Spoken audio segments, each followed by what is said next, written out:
Hi everyone, welcome back to Quick Guide. I'm back with yet another tutorial video, and in today's video I'll be showing you how to delete board on Pinterest. For that, first of all, open up your Pinterest app on your phone.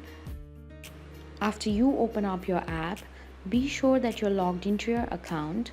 Then tap on the saved option, which is on bottom right of your screen. After you tap on saved, there you'll see the boards that you have created. Select the board that you want to delete. Now tap on the three-dot menu icon, which is on top right of your screen. Select edit board. There at the bottom you'll see the option of delete. Tap on it. A pop-up message will appear on your screen asking if you're sure you want to delete board. Tap on delete. This way you can delete board on Pinterest.